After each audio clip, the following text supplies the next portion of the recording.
परमहंस योगानंद जी एक बार अपने गुरु के साथ अपने किराए के कमरे में बैठे हुए थे। इस पर वे अपनी किताब ऑटोबायोग्राफी ऑफ ए योगी में लिखते हैं, मेरे गुरुजी ने मुझे कहा, कई वर्ष पहले इसी कमरे में जहां तुम अभी रहते हो, एक मुस्लिम चमत्कार प्रदर्शक ने मेरे समक्ष 4 चमत्कार दिखाए थे। श्री युक्तेश्वर जी मेरे नए कमरे में पहली बार आए, तब उन्होंने यह बात कही। श्री रामपुर कॉलेज में प्रवेश लेने के तुरंत बाद ही मैंने निकट स्थित पंथी नामक छात्रावास में एक कमरा ले लिया था। यह गंगा तट पर स्थित पुराने ढंग का ईंटों का एक भवन था।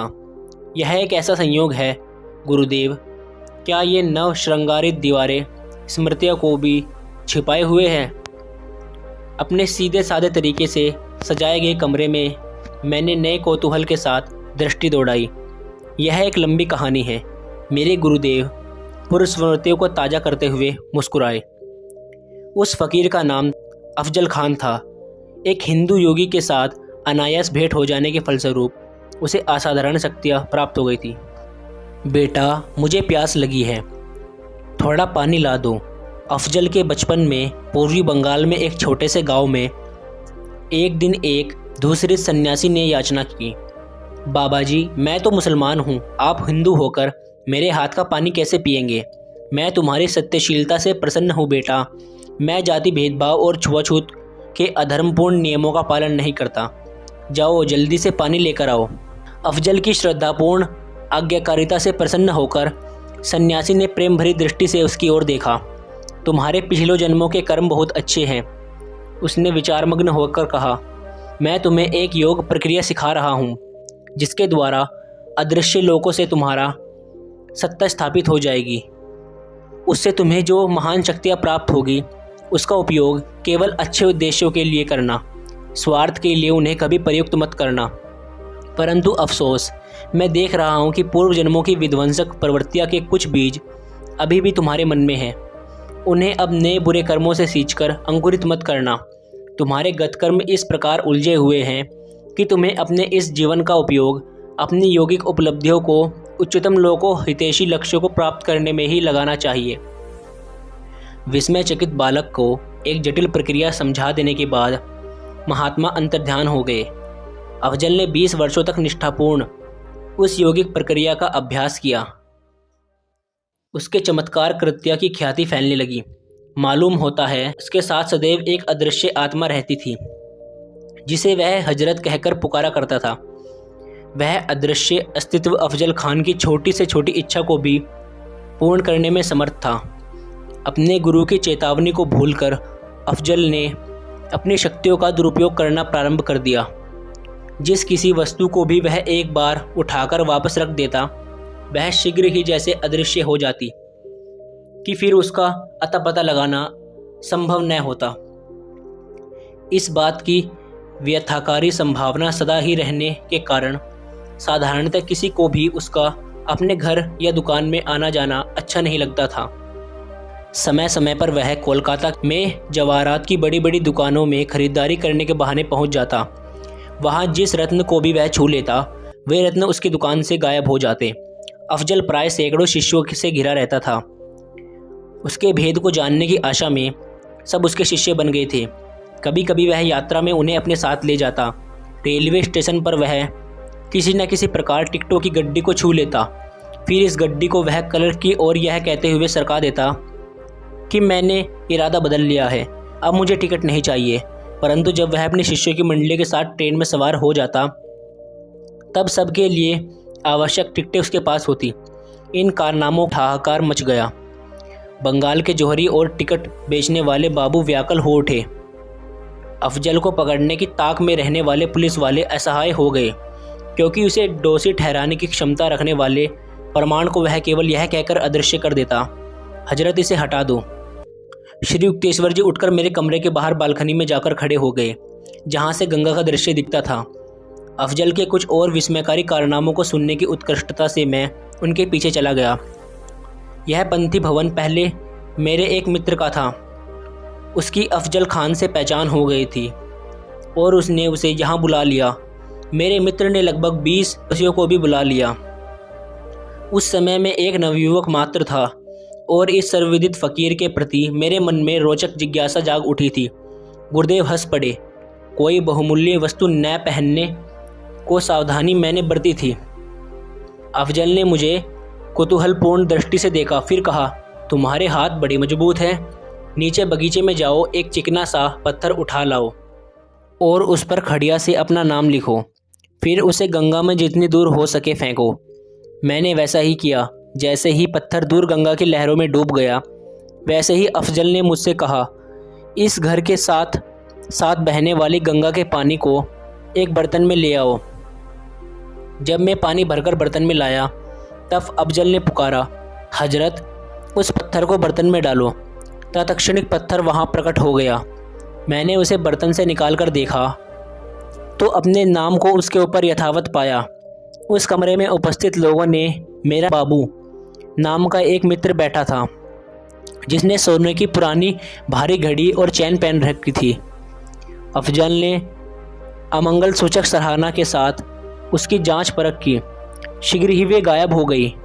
अफजल, कृपया मेरी घड़ी और चैन लौटा दो, वे मेरी अनमोल पारंपरिक संपत्ति है, बाबू रुआंसा होकर कह रहा था। थोड़ी देर तो अफजल निर्विकार चेहरा बनाकर मौन बैठा रहा। फिर उसने कहा, तुम्हारे घर की तिजोरी में 500 रुपये है, उसे मेरे पास ले आओ तो मैं बताऊंगा तुम्हारी घड़ी कहाँ मिलेगी। व्याकुल हुआ बाबू तुरंत घर जाने के लिए निकल पड़ा। शीघ्र ही वह वापस आ गया। उसने अफजल को 500 रुपये दे दिया। अपने घर के पास एक छोटी सी पुलिया पर जाओ और हजरत और अपनी घड़ी और चैन देने के लिए पुकारो। अफजल ने उससे कहा। बाबू तीर की तरह दौड़ा। जब वापस आया तो उसके चेहरे पर मुस्कुराहट तो थी, पर शरीर पर कोई घड़ी या चैन नहीं थी। जब मैंने निर्देश के अनुसार हजरत को पुकारा तो मेरी घड़ी और चैन हवा में कलाबादियाँ खाती हुई सीधे मेरे दाहिने हाथ पर आ गिरी। यहाँ अपने आने के पहले ही मैं सीधा घर गया और उन दोनों वस्तुओं को तिजोरी में डालकर मैंने ताला लगा दिया। घड़ी के बदले धन लिए जाने की वह उस हास्य शोकांतपूर्ण प्रदर्शता से बाबू मित्र अफजल तिरस्कार से घूर रहे थे। आप लोगों को जो भी चाहिए उसका केवल नाम बताइए, हजरत उसे तुरंत ला देगा। कुछ लोगों ने दूध मांगा तो कुछ लोगों ने फलों का रस मांगा। उसे आश्चर्य नहीं हुआ जब बाबू ने विस्की मांगी। अफजल ने आदेश दिया। आज्ञाकारी हजरत ने तुरंत सीलबंद बोतलें वहां प्रस्तुत कर दी, जो धड़ाधड़ आकर ज़मीन पर गिर रही थी। हर आदमी को अपनी अपनी पसंद का पेय मिल गया था। चौथे चमत्कार का आश्वासन बाबू के लिए तो निश्चय ही सुखदायी था। अफजल ने सबको वहीं पर भोजन करने का प्रस्ताव दिया। सबसे महंगा भोजन मंगाते हैं, बाबू ने खिन्न स्वर में कहा। मुझे अपने 500 रुपये के बदले पूरा राजसी भोज चाहिए। सब व्यंजन सोने की थाली में परोसे होने चाहिए। जैसे ही सब लोगों ने अपनी अपनी पसंद बता दी, अफजल ने सततः परंपरा अनुसार हजरत को आदेश दिया। बर्तनों की खनखनाहट सुनाई दी। मसालेदार सब्जियां, गरम गरम पूरियां और अनेक बेमौसमी फलों से भरे सोने के बड़े बड़े थाल शून्य से हमारे सामने ज़मीन पर प्रकट हो गए। भोजन की हर चीज़ अत्यंत स्वादिष्ट थी। 1 घंटे तक खाना पीना चलने के बाद हम सब दूसरे कमरे में जाकर बाहर जाने लगे। इतने में बड़े जोर की खनखनाहट की ध्वनि सुनाई दी, मानो सब बर्तन को एकत्र किया जा रहा है। हमने मुड़कर देखा तो वहाँ थालियों की या बचे हुए भोजन की भी कोई निशानी नहीं थी।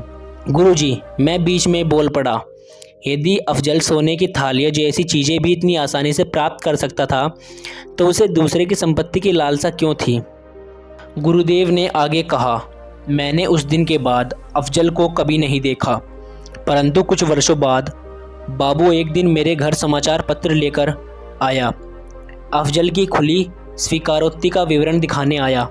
मैंने तुम्हें बचपन में हिंदू गुरु से दीक्षा मिलने की जो बात अभी अभी बताई थी, उसकी जानकारी मुझे उसी विवरण से हुई थी। श्री युक्तेश्वर जी को याद आता है, उसके अनुसार उस प्रकाशगत विवरण में अंतिम भाग में सारांश में कुछ इस प्रकार लिखा हुआ था। मैं अफजल खान पश्चाताप के रूप में और अलौकिक शक्तियाँ प्राप्त करने के इच्छुक साधकों को सावधान करने के लिए यह सब लिख रहा हूँ। भगवान और मेरे गुरु की कृपा से मुझे जो अद्भुत क्षमताएं प्राप्त हुई थी, उनका मैं कई बार दुरुपयोग करता आ रहा हूँ। अहंकार मद में चूर होकर मैं समझने लगा था कि मैं नैतिकता के सामान्य नियमों से परे हूँ। आखिर मेरे न्याय का दिन भी आ ही गया। हाल ही में कोलकाता के बाहर सड़क पर मेरी एक बूढ़े आदमी से मुलाकात हुई। वह दर्द के कारण लंगड़ाता हुआ चल रहा था। उसके हाथ में सोने की कोई वस्तु चमक रही थी। मेरे मन में लालच पैदा हो गया और मैंने उससे कहा, मैं महान फ़कीर अफजल खान हूँ, तुम्हारे हाथ में क्या है? यह सोने का गोला संसार में मेरी एकमात्र संपत्ति है। एक फ़कीर के लिए यह बेकार है। मेरी आपसे प्रार्थना है महोदय, मेरा यह लंगड़ाता शरीर ठीक कर दीजिए। मैंने उस गोले का स्पर्श किया और कोई उत्तर दिए बिना आगे बढ़ गया। उस बूढ़े व्यक्ति ने लंगड़ाते लंगड़ाते मेरा पीछा किया। अचानक वह शोर मचाने लगा। मेरा सोना गायब हो गया। जब मैंने उसकी ओर ध्यान नहीं दिया तब वह अचानक बुलंद आवाज़ में बात करने लगा। जो उसके जीर्ण शरीर से निकलना बहुत बड़ी बात थी। क्या तुमने मुझे पहचाना नहीं? मैं अवाक रह गया। इतनी देर बाद इस बात के ध्यान में आते ही मैं स्तब्ध रह गया कि वह दुर्बल लगने वाला लंगड़ा बूढ़ा और कोई नहीं, वही महान संत थे जिन्होंने कई वर्ष पहले मुझे योग की दीक्षा दी थी। वे सीधे खड़े हो गए। उनका शरीर एक क्षण में मजबूत और जवान हो गया। मेरे गुरु की आंखों में अंगारे बरस रही थी। तो मैं स्वयं अपनी आंखों से देख रहा हूँ कि तुम अपनी शक्तियों का उपयोग दुख पीड़ित मानव जाति की सहायता के लिए नहीं, बल्कि एक घटिया चोर की तरह उसे लूटने में कर रहे हो। मैं तुम्हारी सारी शक्तियाँ वापस लेता हूँ हजरत। अब तुम मुक्त हो गए। अब तुम बंगाल के आतंक बनकर नहीं रहोगे। मैंने बेहद दर्द भरी आवाज़ में हजरत को बार बार पुकारा। यह पहला मौका था जब वह मेरी अंतर्दृष्टि के सामने प्रकट नहीं हुआ। मेरी बुद्धि पर एक बहुत बड़ा काला पर्दा अचानक हट गया था। मैंने साफ देखा कि मेरी ज़िंदगी कितनी निंदनीय हो गई थी। मैं सुबकते हुए गुरुजी के चरणों में गिर गया। मैंने कहा, मेरे पूज्य गुरुदेव, मेरी लंबी नींद को तोड़ने के लिए आप आए, इसलिए मैं आपका शुक्रगुजार हूँ। मैं आपसे वादा करता हूँ कि मैं अपनी सारी सांसारिक महत्वाकांक्षाओं को त्याग कर भगवान का ध्यान करने के लिए पर्वतों में चला जाऊँगा और आशा करता हूँ कि इससे मेरे पाप भरे अतीत का प्रायश्चित हो जाएगा। मेरे गुरुदेव चुपचाप खड़े सहानुभूतिपूर्ण मुझे देख रहे थे। आखिर उन्होंने कहा, मैं तुम्हारी हृदय की सच्चाई को देख रहा हूँ। शुरुआत के वर्षों में तुमने जो कठोर आज्ञा का पालन किया था और आज जिस सच्चे प्रायश्चित की आग में तुम जल रहे हो, उसके लिए मैं तुम्हें एक वर देता हूँ। तुम्हारे अन्य सारी शक्तियाँ तो समाप्त हो गई, पर तुम्हें अन्न या वस्त्र की जब भी आवश्यकता पड़ेगी तब भी तुम हजरत को पुकार सकते हो। पर्वतों के एकांत में पूरा मन लगाकर ईश्वर का ज्ञान प्राप्त करने में अपने आप को समर्पित कर दो। फिर मेरे गुरु अंतर्ध्यान हो गए। वहाँ रह गए थे तो मैं और मेरे आंसू।